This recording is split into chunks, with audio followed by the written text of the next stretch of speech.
You're listening to This Week in Cardiology from theheart.org, Medscape Cardiology. This podcast is intended for healthcare professionals only. Any views expressed are the presenter's own and do not necessarily reflect the views of WebMD or Medscape. You can now access the latest in medical news on your Amazon Alexa-enabled device. Join me, Perry Wilson, every weekday morning for Medscape Medical Minute, where I highlight the top medical stories of the day. To add Medscape Medical Minute to your flash briefing, search for Medscape Medical Minute on Amazon and click Enable. Or open the Amazon Alexa app, go to Skills, search for Medscape Medical Minute, and click Enable. Then say, Alexa, what's the news? Or, Alexa, what's my flash briefing? I hope you'll join us. Hi, everyone. This is John Mandrola from theheart.org Medscape Cardiology, and this is This Week in Cardiology for December 13th, 2024.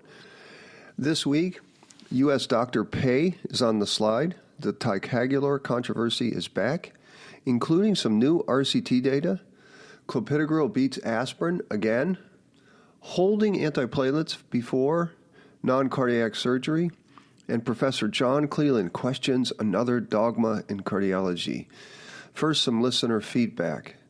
I received a very nice note from a general cardiologist trained in heart failure who brought up an excellent point regarding my coverage of how bad palliative care penetration is in routine heart failure care, namely undertreatment. She wrote that in her work she saw a lot of patients not being treated for their heart failure, even though they had clear heart failure with reduced and preserved ejection fraction.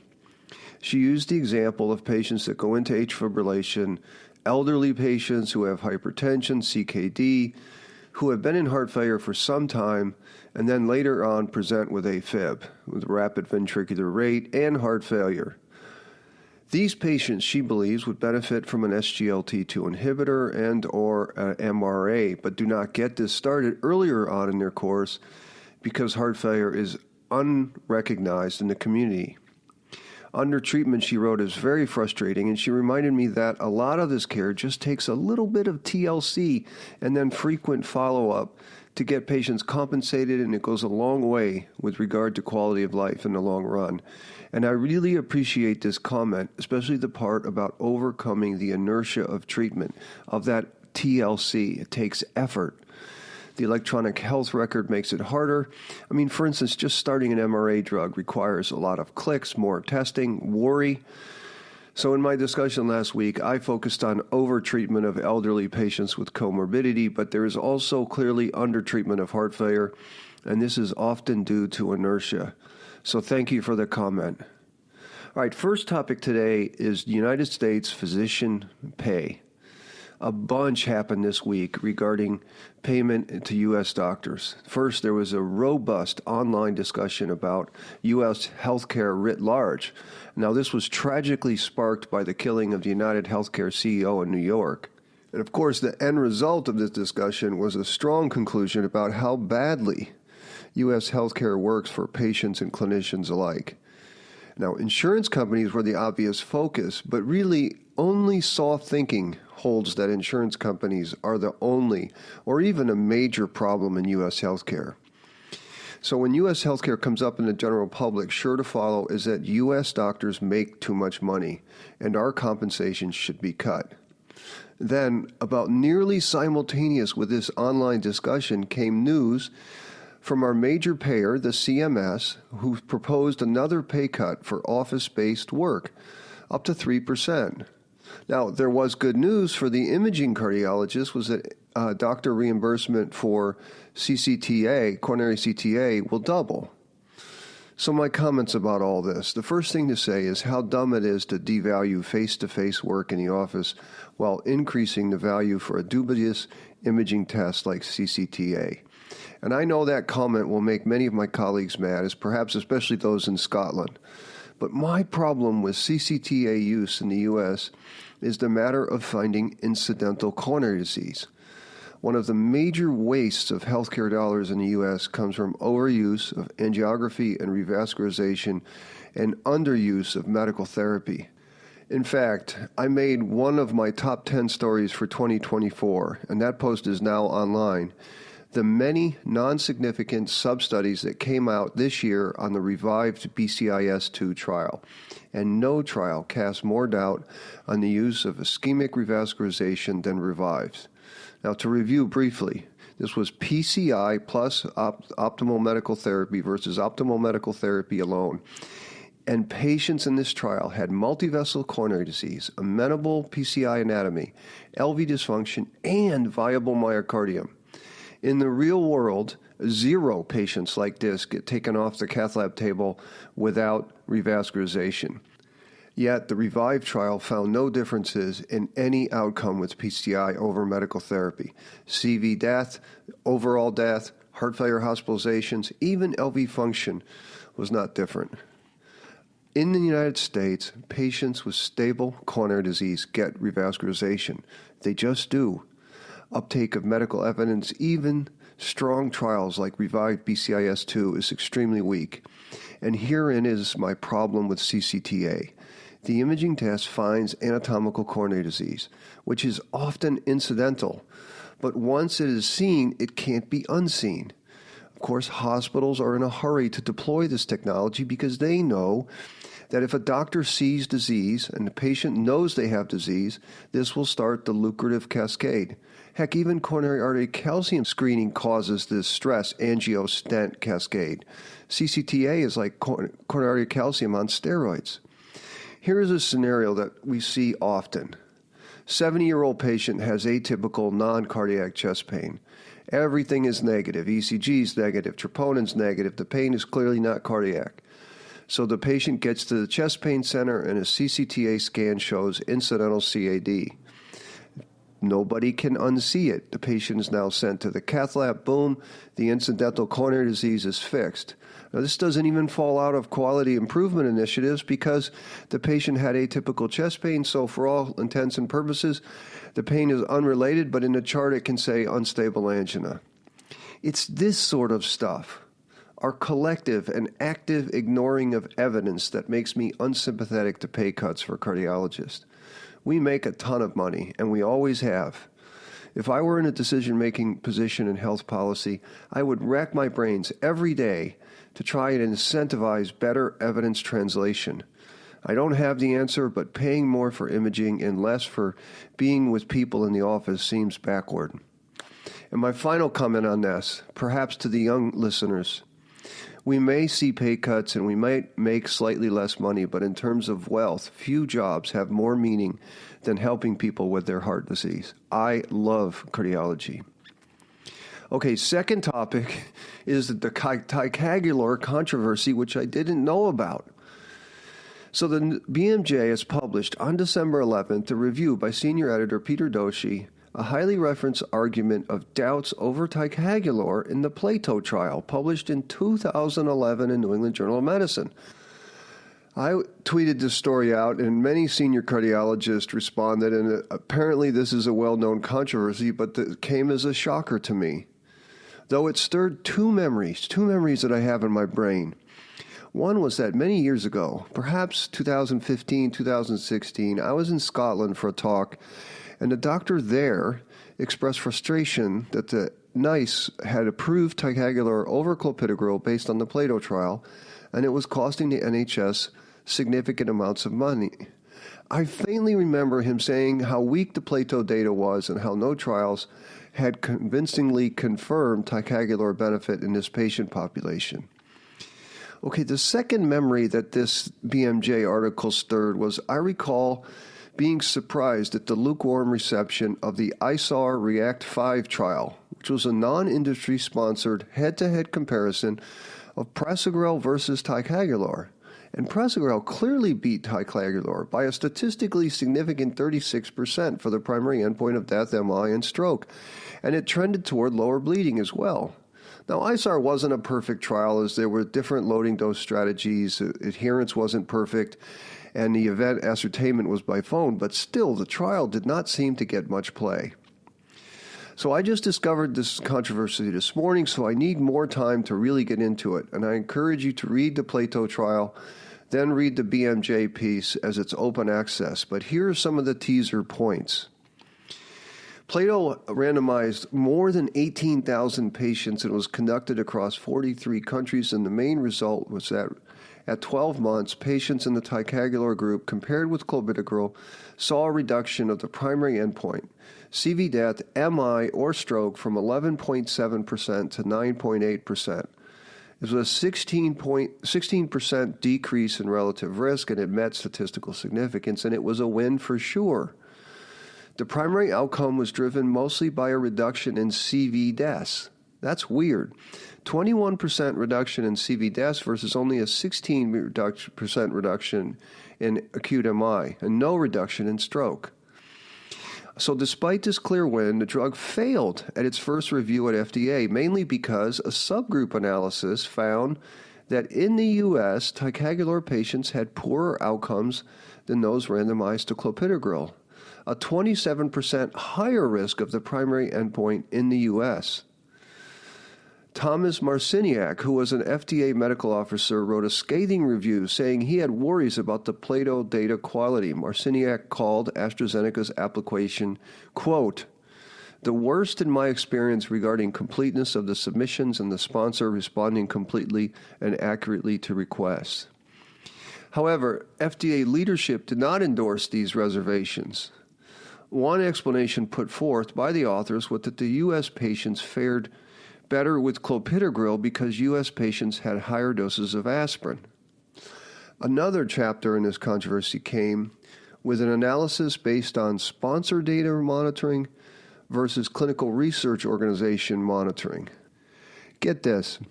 In the 4 countries exclusively monitored by non-sponsor personnel, Georgia, Israel, Russia, and the U.S., ticagrelor fared worse. Okay, another chapter in this story. Eric Bates, a professor of medicine at the University of Michigan, recently wrote a concise but readable narrative review in the Journal of the American Heart Association, and I'll link to it. And the striking finding of his was how scant few other observational or RCTs aligned with Plato. All right, yet another chapter. Victor Sarabani and Dan Attar wrote an editorial in the European Heart Journal way back in 2010, The Plato Trial, Do You Believe in Magic? That was the title. Their major point was the massive overall and CV death reduction. They write that there were 107 more lives saved with ticagrelor than after conventional clopidogrel. It was 399 versus 506. This represents a highly significant absolute mortality reduction, hazard ratio 0.78. This, the two authors felt, was highly surprising because it was 3 times more than the COMMIT trial where clopidogrel beat placebo. What's more, the mortality reduction, 107 deaths, numerically exceeded the MI prevention, 89 events, making it an unmatchable achievement. But we have to say that in support of the Plato authors, who have published numerous rebuttals, a Department of Justice investigation was started, but then it was terminated 11 months later, and the DOJ said, quote, "After an extensive investigation, we determined that the allegations lacked sufficient merit such that it was not in the best interest of the U.S. to intervene in the suit." So my comment is that I have to read more about this. I'm also interested in your opinion. Let me know what it is. Perhaps also you can let me know why ISAR React 5 came out so strongly in favor of Procedural. I'm a neutral Martian here, but this is a really interesting story that I didn't know about before. Okay, another little story about ticagrelor versus clopidogrel. The infectious disease doctor, Todd Lee, sent me a preprint recently published of a single-center clinical trial from McGill in Montreal, and it was published as a preprint. The senior author was James Brophy, first author Stephen Kuchner. This was an interesting little trial. It was a cluster RCT where all acute coronary syndromes during a 2-month cluster would receive the scheduled DAPT for that period. The primary endpoint was death, MI, or ischemic stroke, and of course safety was bleeding. The statistics were Bayesian, which I like, and there were clinically significant benefits and harms we defined as risk reductions exceeding a 10% difference. And so they randomized 1,000 ACS patients to ticagrelor or clopidogrel. and major adverse cardiac outcomes occurred in 11.1% Ticagrelor, 11.5% Clopidogrel, so essentially almost no difference. For the safety endpoint, there was no consistent signal of benefit or harm with Ticagrelor. So the probability that Ticagrelor offered a more than 10% benefit using the Bayesian statistics was only 2%. The probability of Ticagrelor harm, however, was 57%. The authors concluded that whether this trial was analyzed with a vague or a range of reasonably informed priors, no strong evidence for the superiority of Ticagrelor over Clopidogrel was found. And my comment is, I love this approach. It resulted in excellent balancing of baseline characteristics. So even though the patients weren't randomized, the cluster achieved a baseline characteristics balance. I wonder why we don't do more of these types of cluster randomized trials. I also love the Bayesian analysis. Again, it's a modern trial that fails to align with the Plato trial. Okay, more on antiplatelets. Clopidogrel was better than aspirin, even in special patients such as high bleeding risk patients. JAMA Cardiology has published a post-hoc study of the host exam extended trial looking at two relevant clinical factors, patients with high bleeding risk and patients with high PCI complexity. Now, first we need to review the host exam trial, which was conducted in 37 sites in South Korea, and the main trial enrolled 5,500 patients who had taken dual antiplatelet therapy after a PCI with a drug-eluting stent, and these patients had not had a clinical event for 6 to 18 months. One group was then randomized to aspirin 100 milligrams, the other to Clopidogrel. Over 24 months of follow-up, the primary outcome of death, MI, stroke, ACS, or bleeding, occurred in 5.7% of patients in the Clopidogrel group versus 7.7% in the aspirin group. So that's a 27% reduction, hazard ratio 0.73, and it was highly statistically significant. Okay, then came the host exam extended study, which was carried out for nearly 6 years. But in host exam extended, prescription of the antiplatelet was at the discretion of the doctor. The results were reported as per protocol, but obviously these are non-randomized. Here, Clopidogrel also won. The same primary endpoint occurred 12.8% versus 16.9% in the Clopidogrel and aspirin groups, respectively. The hazard ratio 0.74, so nearly identical to the 0.73 in the randomized portion. The current study that JAMA Cardiology just published was a post-hoc analysis of the extended study. Recall that 55 patients were originally in the study. This analysis included 4,000 patients after excluding people with missing data on high bleeding risk or complex PCI. Now, high bleeding risk was defined as having one major or two minor criteria for high bleeding risk. Complex PCI was defined by the presence of at least one of the following features, that is 3 or more stents, 3 or more lesions, bifurcation with 2 stents implanted, or total stent length greater than 60 millimeters, or a CTO. The endpoints were thrombotic composite endpoints or bleeding endpoints. The bottom line, Clopidogrel wins over aspirin in both subgroups. So for the high bleeding risk patients, Clopidogrel reduced the thrombotic endpoint. It was 0.75 versus 0.62 for patients without high bleeding risk. For complex PCI, the hazard ratio was 0.49 with patients with complex PCI versus 0.74 among patients with non-complex PCI. So again, better with Clopidogrel. Interestingly, for bleeding, in the high bleeding risk patients, the Clopidogrel hazard ratio 0.82 versus the hazard ratio 0.58. Without high bleeding risk, P for interaction was non-significant. And for complex PCI, the Clopidogrel hazard ratio 0.79, and for non-complex PCI, 0.68. And again, all these P for interactions are negative. The conclusion is for an obvious preference over Clopidogrel, no matter whether there was high bleeding risk or a highly complex PCI, and these results uphold the main host exam RCT as well as the extended open-label trial. Of course, the main limitation is that in all non-random studies, other factors could have played into the Clopidogrel advantage. And my final comment regarding aspirin, here is yet more data that we overestimate the benefits of aspirin and underestimate its harms. And I think that notion pertains to left atrial appendage closure. Okay, a bit more about aspirin and Clopidogrel during non-cardiac surgery. So Jack has published first online in August and now in print this month an RCT on perhaps the most common question I receive in the electronic health record, and that is, can my patient hold antithrombotic drugs for non-cardiac surgery? Now, I'm an AFib doctor, so it's most often about oral anticoagulation.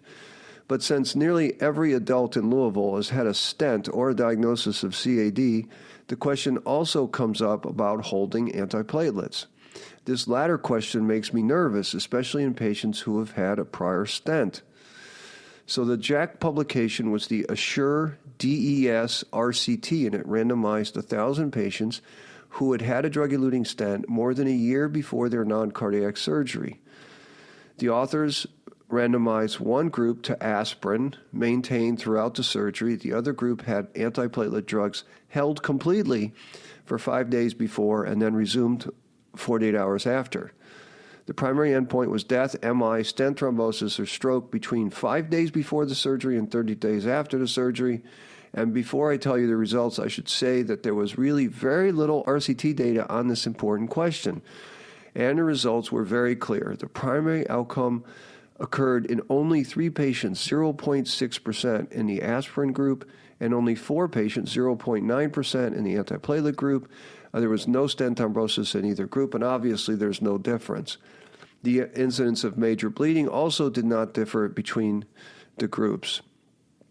And the conclusion was that among patients undergoing low to intermediate risk non-cardiac surgery more than a year after stents, primarily with a drug-eluting stent, in the setting of lower than expected event rates, the authors failed to identify any significant difference between continuing aspirin monotherapy and no antiplatelet therapy at all with respect to ischemic events or major bleeding. Now, notable here was that the event rate was a lot lower than expected. Now, this could be due to the fact that drug-eluting stents are better than non-drug-eluting stents, or it could be due to the fact that it was done in East Asia, and East Asian patients may have lower rates of thrombotic events, or the non-cardiac surgery was lower risk than expected. But I think that low event rates make for wider confidence intervals. They tell you something. I think they tell you an important story, that event rates are low. I think this is really, really nice data about a question that comes up all the time and that we don't have much data on. All right, my final topic today is also a shocker. I mean, really something. Professor John Cleland has written on aspirin for secondary prevention. And JAMA Cardiology has published this, and the title of it is Aspirin for Secondary Prevention of Atherosclerosis, Evidence or Dogma? Now here I think you probably ought to slow the treadmill down or stop the bike because this is a shocker. Questioning the value of aspirin in secondary prevention. That is in now chronic secondary prevention well after a cardiac event. Let me tell you what I learned from this piece. We all used to think that aspirin was great for primary prevention, but then that went away with 3 non-significant trials in 2018. No benefit, maybe even harm in the elderly for aspirin for primary prevention. Cleland goes on to write that, quote, no single trial provides conclusive evidence that long-term administration of aspirin improves outcomes for chronic atherosclerotic cardiovascular disease. Now, you might wonder how the recommendation for aspirin got established. Indeed, it was not from any single large trial. It was from a meta-analysis, which Cleland calls flawed, mainly because the original trials included in the meta-analysis were not conclusive. He adds that combining inconclusive trials does not always equal strong conclusions. His next point, why would aspirin fail for chronic secondary prevention? Here he argues that the pathophysiology of chronic plaque is different than in the acute setting, namely that once an ulcerated plaque is healed, it is less likely to benefit from a reduction in platelet aggregation. aspirin's propensity to cause hemorrhage might be important. He writes, quote, "Moreover, long after placebo-controlled trials of aspirin were conducted, the widespread introduction of lipid-lowering agents will have reduced the lipid content of the plaque. That reduces the rupture of the lipid gruel through a thin fibrous cap, and increasing the proportion of ruptures due to plaque hemorrhage. And plaque hemorrhage might also increase the proportion of coronary occlusions presenting as sudden death, thereby reducing the rate of non-fatal MI without reducing mortality." Cleland notes that there are only 2 RCTs of aspirin in chronic heart disease. This was the AMIS study in 1980, 4,500 patients, 1,000 milligrams a day of aspirin versus placebo, 2 years after an MI. Cardiovascular events were not reduced, and there was a signal for higher death rate in the aspirin arm. Then the Swedish angina pectoris aspirin trial, the SPAT trial, 2,000 patients, 75 milligrams of aspirin versus placebo, carried on for 4 years. There was only a reduction of 0.5% absolute risk reduction in MI, with no difference in stroke, CV death, or mortality. Then I started thinking as I'm reading, what about the ISIS-2 trial? That was aspirin after an event. Well, Cleland explains in his next paragraph, he argues that aspirin is highly beneficial during the acute phase, and I had forgotten that in ISIS-2, aspirin was only given for 28 days. Then it was stopped, but that benefit was long-lasting. So the best quote of the article is, quote, "The edifice of antiplatelet trials for chronic atherosclerotic cardiovascular disease has no solid foundations, but it is built on shifting sands." Now, Cleland knows that most of his readers are not going to be convinced because this is a strong dogma. So he adds a few sentences on the CAST trial, which was the antiarrhythmic drugs after MI. And then, of course, the new data on beta blockers after MI, which show beta blockers are no longer beneficial. He recommends that RCTs of withdrawing all antiplatelet drugs 3 to 6 months after a vascular event or procedure should be done, writing that there is no randomized trial comparing antiplatelet therapy with placebo in patients who have received a coronary stent. He wrote that perhaps a trial comparing 75 milligrams of aspirin once daily to a less intensive antithrombotic intervention, such as aspirin or Clopidogrel once or twice per week, might not be too heretical. And if this shows no substantial difference in disability or mortality, it could pave the way to a placebo-controlled trial of complete withdrawal of long-term antiplatelet therapy for atherosclerotic cardiovascular disease. I hope you all read this article. It's a shining example of thinking well. This is how science is supposed to go, right? We need to question our dogmas. I can remember running around the cardiac unit treating PVCs back in the 1980s because it was dogma, yet we were harming people. I remember using beta blockers routinely, still used routinely. And of course, the new trials show no benefit. And soon the ICD for primary prevention of heart failure may be reversed. So that's it for this week in cardiology. As always, I'm grateful that you listened. Thank you. And remember, if you like this podcast, please take the time, give us a rating, write us a review. These things help others find us. And especially with the Ticagrelor Plato controversy, if you have any comments, please send them to me and we'll revisit it next week. Until next week, this is John Mandrola from the Heart.org Medscape Cardiology. You're listening to This Week in Cardiology from the Heart.org Medscape Cardiology. This podcast is intended for healthcare professionals only. Any views expressed are the presenter's own and do not necessarily reflect the views of WebMD or Medscape.